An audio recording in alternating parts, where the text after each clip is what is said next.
Mathematics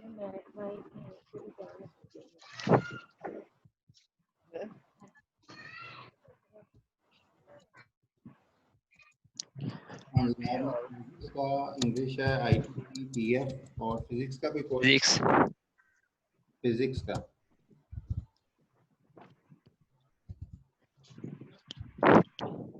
physics का course था आपका कोई? जी सर है था। जी सर अप्लाइड फिजिक्स था। इस्लाम यार नो सर बस 5 ही थे। ये 5 थे, नंबर बता रहे। कैलकुलस के 81, ठीक है, इंग्लिश के 72, IT के 75, PF के 81,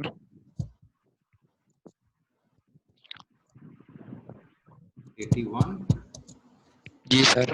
अच्छा, फिजिक्स के 70। अब देखिएगा जब एक्सेल में आपका ये डाटा होगा तो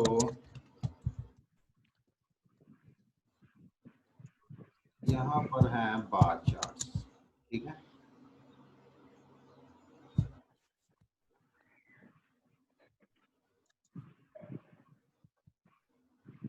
ये देखिए जी, अली हसनैन की वैल्यूएशन हो गई है।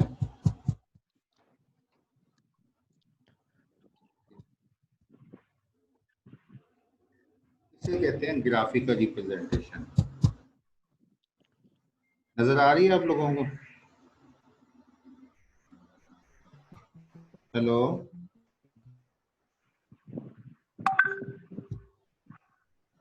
हाँ जी बेटा, नजर आ रही है? जी जी जी सर आ रही।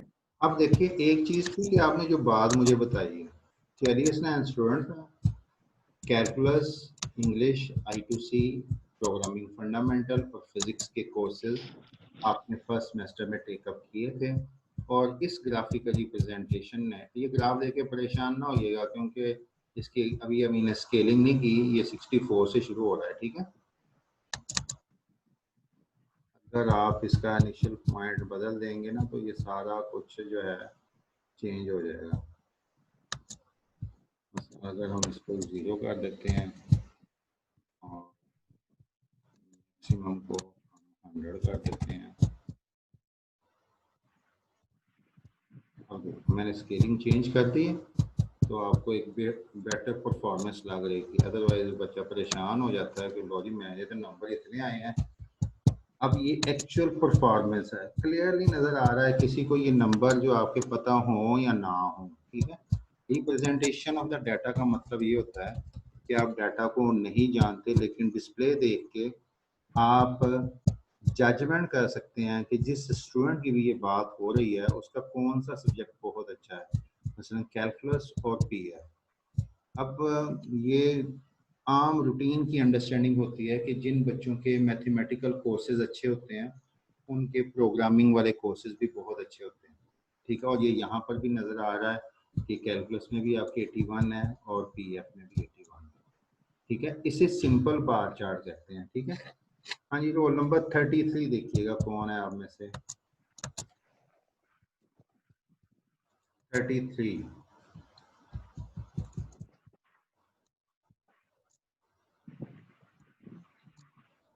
रोल नंबर 4,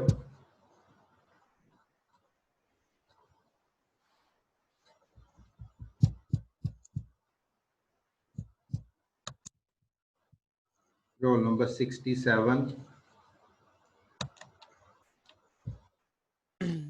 जी सर।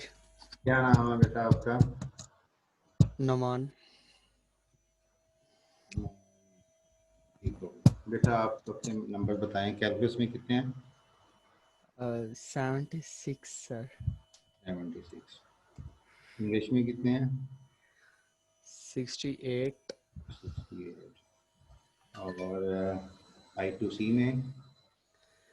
65। ठीक है बेटा। प्रोग्रामिंग फंडामेंटल में? 52 आई थिंक। फिजिक्स में? 65। देखिए पहले था सिर्फ एक स्टूडेंट। ये डिस्प्ले आपको नजर आ रहा है? जी जी सर आ रहा है। हाँ देखें, पहले था सिर्फ एक स्टूडेंट, अली हसनैन। ठीक है, अब हमने एक और स्टूडेंट के नंबर लिखे हैं। प्लीज बेटा, ये जस्ट लेक्चर है, इसमें माइंड ना कीजिएगा कि सर ने लॉरी मेरा नाम बोल दिया और मुझे कंपेयर करना शुरू कर। ये दो स्टूडेंट्स हैं। ठीक है, अली हसनैन को मैंने उसका रिजल्ट का डिस्प्ले दिखा दिया, उसे कहते थे सिंपल बार चार्ट। लेकिन जब आप दोनों का करेंगे और ये आ जाएगा आपका,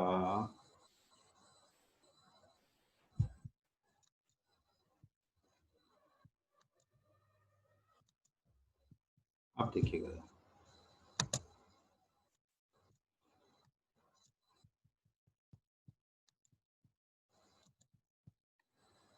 अब देखें ये दो डिफरेंट कलर्स में आया है। ठीक है, क्लियरली साइड पे मेंशन है कि अली हसनैन के मार्क्स जो है ये ब्लू शेड की वजह से आ रहे हैं, और नुमान के मार्क्स जो हैं वो ये रेड कलर या पर्पल सा कलर है। ठीक है, जो भी है डिफरेंट कलर्स हैं, इसे कहते हैं मल्टीपल बार चार्ट। इसका पर्पस क्या होता है? अभी तो आप एक दो लोग क्लास फेलोज हैं, ठीक है, जो भी आपका करंट रिजल्ट था उसके अकॉर्डिंगली हमने ये बात कर दी। जब आपने दो प्लेयर्स को कंपेयर करना हो ना, तो प्लेयर वन है, प्लेयर टू है, हम यहाँ पर, ताकि बच्चों को फील ना हो, हम एक और हरकत कर लेते हैं इसके साथ, ताकि हम इसको कह देते हैं प्लेयर वन, और इसे ताकि वो स्टूडेंट्स की डिग्निटी को ना हो।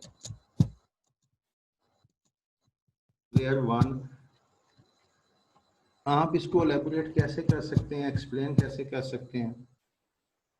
तो आप ये बताएंगे कि इस डिस्प्ले के थ्रू आपको ये नज़र आ रहा है कि player one is a better performer than player two. ठीक है, और दूसरी बात, इन दोनों में कॉमन बात क्या है कि ये दोनों स्टूडेंट्स या जो दोनों प्लेयर्स जो हैं वो हर कोर्स में पास हैं। ठीक है, इसका मतलब ये है कि जब दो बच्चों का डिस्प्ले ये कह रहा है, तो ये रिप्रेजेंटेशन ऑफ द क्लास है कि क्लास का रिजल्ट अच्छा ही है। ठीक है, तो इस तरह की बातें हैं। अब आ जाते हैं कि ये मल्टीपल बार चार्ट के बाद ये पाई चार्ट भी बन सकता है। पाई चार्ट एक सर्कुलर चार्ट है। ठीक है, सर्कुलर चार्ट में ये पोर्शंस बताते हैं कि आपकी परफॉर्मेंस किस सब्जेक्ट में कौन सी है। ठीक है, इसमें फॉर एग्जांपल मैं सिर्फ छेड़खानी करने के लिए भी यहाँ पे 50 कर देता हूँ। ठीक है, यहाँ पर 85 कर देता हूँ।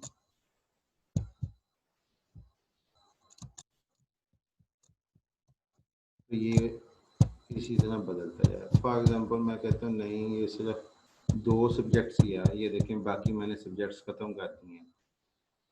कहने का मतलब है जितनी आपने डिस्कशन करनी है उतनी आपकी रिक्वायरमेंट है। ठीक है, ये बेटा ये आपने मैनुअली भी अपने नोटबुक पे भी बनाना है, और ये एक्सेल की शीट पे भी आपको बनाने आने चाहिए। ठीक है, वापस आते हैं हम अपने लेक्चर की तरफ। सर इसको रजिस्टर पे कैसे बनाना है मैनुअली? इंशाल्लाह बेटा वो भी बताएंगे, ओके सर। कि बच्चों को सारी चीज़ें बता दो ताकि थोड़ा सा आइडिया तो दे दें। ठीक है, फिर आप जब एनालिसिस की तरफ आते हैं तो बेटा आप यहाँ पर एवरेजेस पढ़ेंगे। ठीक है, इसे आप चैप्टर का नाम होगा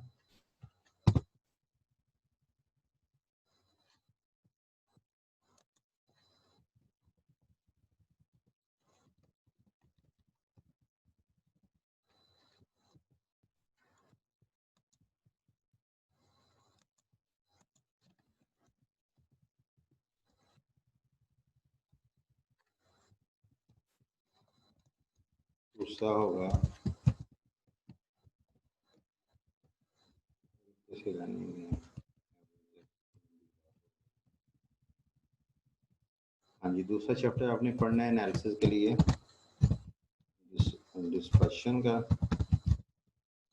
फिर आपने पढ़ना है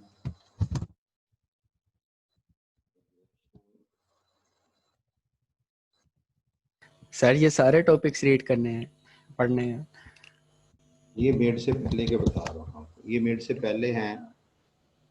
ये मिड से पहले अभी टॉपिक्स सारे। हाँ जी, मेजर्स ऑफ लोकेशन में एवरेजेस है, मेजर्स ऑफ अल्लाह डिस्पर्शन खैर है, और मेजर्स ऑफ रिग्रेशन। ये तीनों चैप्टर्स ऐसे हैं जिसमें आपको डाटा गिवन होगा, ठीक है, और according to the requirement of the question आप कॉलम्स जनरेट करेंगे और सारी कैलकुलेशंस करेंगे, ठीक है। और इंटरप्रिटेशन ये होता है, जैसे ये आप क्रिकेट मैच देखते हैं ना, तो जो कमेंटेटर्स स्टेटमेंट्स देते हैं about the scenario, front over कैसा था, या प्रीवियस एवरेज कैसी है, या टीम को जीतने के लिए किस एवरेज से खेलना पड़ेगा, या कौन सा प्लेयर बहुत अच्छा है, कौन सा प्लेयर बहुत इम्पोर्टेंट है, ये वो जो डिस्कशन करते हैं उसे हम इंटरप्रिटेशन कहते हैं। ये आपने स्टेटमेंट, फाइनल स्टेटमेंट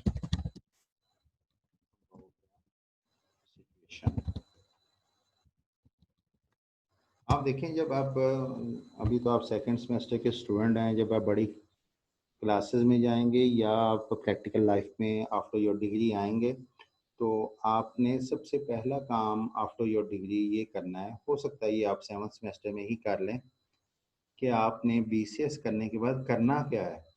क्या आप प्रोग्रामर बनना चाहते हैं, क्या आप डेवलपर बनना चाहते हैं, क्या आप डाटा एनालिस्ट बनना चाहते हैं, क्या आप डाटा साइंस की तरफ जाना चाहते हैं, क्या आप डाटा माइनिंग की तरफ जाना चाहते हैं, तो क्या आप आर्टिफिशियल इंटेलिजेंस की तरफ जाना चाहते हैं। तो फिर उसी के अकॉर्डिंगली आप ये सारे काम जो अभी आपको दिए हैं, दिखाए हैं, ये आज का लेक्चर है, ठीक है, ये आप उसी के अकॉर्डिंगली करेंगे, ठीक है। क्योंकि जब आप किसी के लिए वेब डेवलपमेंट करते हैं या कोई वेबसाइट बनाते हैं, जैसे आपका यूएमएस है या एस्पीरिया की वेबसाइट है, वेब डेवलपर क्या करते हैं, वो इंफॉर्मेशन गैदर करते हैं कि इंस्टीट्यूट्स को, कंपनी को चाहिए क्या क्या उसकी वेबसाइट पर, ठीक है। तो इस तरह की जनरल डिस्कशन होती है, तो वो ये सारे का सारा एक्टिविटी जो है वो स्टैटिस्टिकल पॉइंट ऑफ व्यू से होती है। फिर आप उसकी कोडिंग करें या जो भी आपने वर्किंग करनी होती है, ठीक है।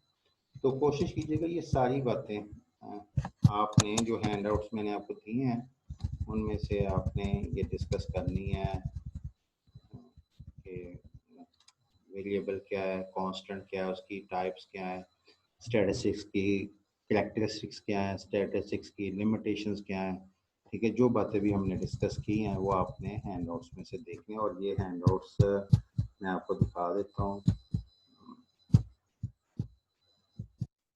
सर असल में आप हमें एक्सेल की शीट के बारे में सिखाएंगे? बेटा एक्सिक्यूशन जस्ट एक्टिविटी बताइए ना कि ये चीजें इन फ्यूचर हमने करनी है। तो ये आपका सर सब्जेक्ट वैसे कंप्यूटर का है? बेटा क्या हो गया, ये तो प्लस माइनस वाला पहला लेक्चर है या दूसरा लेक्चर है, अभी तो इंट्रोडक्शन दे रहा हूँ ना इस कोर्स की।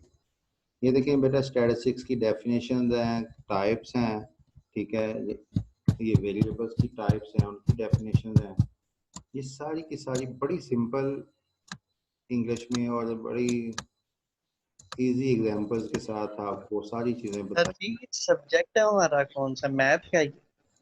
जी सर ये पूछ रहा। प्रोबेबिलिटी एंड स्टैटिस्टिक्स है कोर्स का नाम। आप लास्ट लेक्चर में थे आप बेटा? यस। मैंने आपको बताया था इस कोर्स का नाम प्रोबेबिलिटी एंड स्टैटिस्टिक्स है। ये 3 क्रेडिट आवर का कोर्स है और इसकी लैब नहीं होती, ठीक है। इसका सिर्फ पेपर, क्विज या असाइनमेंट, प्रोजेक्ट वगैरह होते हैं, ठीक है। अभी तो मैं बिल्कुल बेसिक डेफिनेशंस आपके साथ डिस्कस कर रहा हूँ। तो अभी मेथड्स। Excuse me sir. जी जी बोलें बेटा प्लीज। हेलो। सर ये फैक्ट्स का मतलब क्या होगा? क्या फैक्ट का मतलब? बेटा? सर फैक्ट, ये फैक्ट का मतलब क्या होगा? हाँ, फैक्ट का मतलब ये है, जैसे फैक्ट का उर्दू ट्रांसलेशन तो हकीकत होती है, ठीक है। आपका एग्जाम हुआ है, ठीक है, ये फैक्ट है कि एग्जाम के बाद ही रिजल्ट आता है, ठीक है। और रिजल्ट क्या है? आपके मार्क्स, न्यूमेरिकल फिगर्स उन्हें कहते हैं, इसीलिए कहते हैं the science of facts and figures. अगर एग्जाम हुआ नहीं है, आपने कहा मैंने एग्जाम नहीं दिया लेकिन मेरे कैलकुलस में से 85 है, तो ये स्टैटिस्टिकल डेफिनेशन को पूरा नहीं करता और वैसे भी बात ही गलत है। इसी तरह वसीम अकरम पाकिस्तान क्रिकेट हिस्ट्री में एक प्लेयर है, प्रोमिनेंट प्लेयर है, प्रोमिनेंट है या नहीं है, पाकिस्तान का प्लेयर है, ठीक है। जब आप वसीम अकरम की बात कर रहे हैं, ये फैक्ट है, पर्सनैलिटी है, उसने पाकिस्तान के लिए खेला भी हुआ है, लेकिन जैसे ही आप उसकी कोई भी डिस्कशन करें, चाहे उसके बैटिंग के पॉइंट ऑफ व्यू से करें, चाहे उसके टेस्ट मैच के कैरियर की बात करें, चाहे उसके वनडे परफॉर्मेंस की बात करें, तो आपके पास न्यूमेरिकल फैक्ट्स और फिगर्स आ जाएंगी। फैक्ट क्या है कि उसने वनडे मैचेस कितने खेले हैं, फिगर्स क्या है, तादाद कितनी है, ठीक है, ये होता है।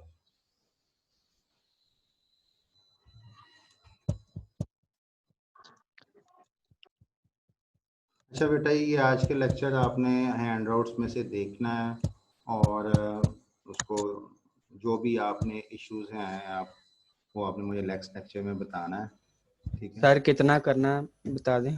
पहले 2 पेजेस देख लें बस। 2 पेजेस। हाँ, okay sir. Okay sir. Sir मेरा एक मैं क्वेश्चन है अटेंडेंस आपकी मार्क करने लगा हूँ, ठीक है। सर।